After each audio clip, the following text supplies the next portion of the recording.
The ocean is vast, lonely, and keeps its secrets well. But some secrets are so disturbing that they haunt us for centuries. Imagine you are the captain of a ship called the Dei Gratia. You're sailing between the Azores and Portugal. Suddenly, your lookout spots a vessel in the distance. It's sailing erratically, zigzagging through the waves.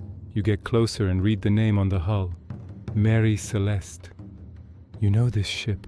You know its captain, Benjamin Briggs. He's a skilled, sober, and deeply religious man. You shout through your megaphone. Silence. You signal with flags. No response. When your crew finally boards the ship, they expect to find a tragedy, perhaps a plague or a pirate attack. Instead, they find nothing. The table is set for breakfast. The captain's log is open. The crew's pipes are still filled with tobacco. Everything is in its place, but every single human being has vanished. The captain, his wife, his young daughter, and the 7 crew members have vanished into thin air. Today we are diving deep into the greatest maritime mystery of all time. What really happened on the Mary Celeste? Was it a crime, a natural disaster, or something impossible? To understand the disappearance, we have to understand who was on board. Captain Benjamin Briggs was no amateur. He was a veteran seaman. On this journey, he brought his wife Sarah and their 2-year-old daughter, Sophia. This wasn't a dangerous military mission. It was a commercial trip to deliver 701 barrels of industrial alcohol to Italy. But the Mary Celeste had a dark reputation long before this voyage. Under her original name, Amazon, her first captain died just 48 hours after her first voyage began. She later collided with another ship in the English Channel. Some sailors whispered that the ship was unlucky. Briggs didn't believe in ghost stories. He set sail from New York on November 7th, 1872. For the first 2 weeks, everything was perfect. The weather was fair, the cargo was secure. But then, on November 25th, the daily log stops. The last entry was a simple location update.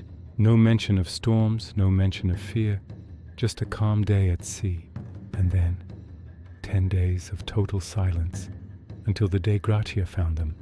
When the crew of the Dei Gratia explored the ship, they found a series of impossible clues. Clue number 1, the lifeboat was missing. This tells us they didn't just disappear, they left the ship voluntarily. But why? The Mary Celeste was perfectly seaworthy. She wasn't sinking. In fact, she had plenty of food and water. Why leave a safe ship for a tiny, fragile boat in the middle of the Atlantic? Clue number 2. The captain's sword was found under his bed. Some reports say there were reddish stains on it. Was it blood or just rust? Clue number 3. 9 of the industrial alcohol barrels were empty. Had the crew been drinking? No, this was industrial alcohol. It's poisonous. Clue number 4. The ship's papers, except for the logbook, were gone, and the sextant and chronometer were missing. This means whoever left the ship did so in a hurry, but they had the presence of mind to take their GPS with them. When the Dei Gratia towed the Mary Celeste to Gibraltar, the story became a scandal. The Attorney General, Frederick Solly Flood, was convinced of one thing: murder. He suspected the crew of the Dei Gratia had killed everyone on the Mary Celeste. He pointed to the blood on the sword and marks on the hull. But after months of investigation, no evidence was found. The blood turned out to be rust. Then came the theories that filled the newspapers. The mutiny. Did the crew kill the captain and his family? But there were no signs of a struggle. Pirates. Did North African pirates capture them? But pirates take the cargo and the gold. They don't leave 1,300 barrels of alcohol and the passengers' jewelry behind. The giant squid. In the 1800s, many believed a kraken or a giant octopus had plucked the crew off the deck. But why would the lifeboat be gone? Modern science might finally have the answer. Remember the 9 empty barrels of alcohol? Industrial alcohol is highly volatile. If the barrels leaked, the hold would fill with invisible, toxic, and highly flammable fumes. Imagine Captain Briggs opening the hatch and seeing a cloud of vapor or hearing a rumbling sound. He would have panicked.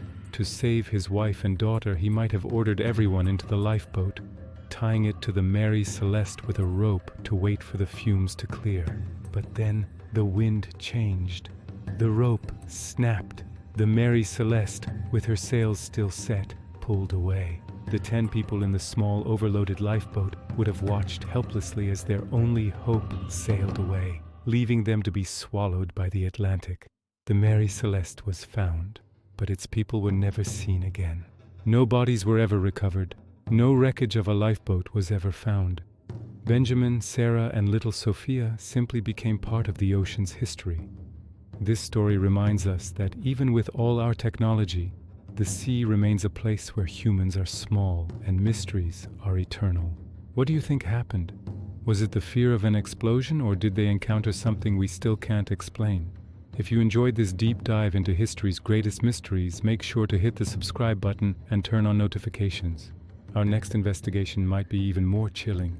Until next time, keep questioning the world around you.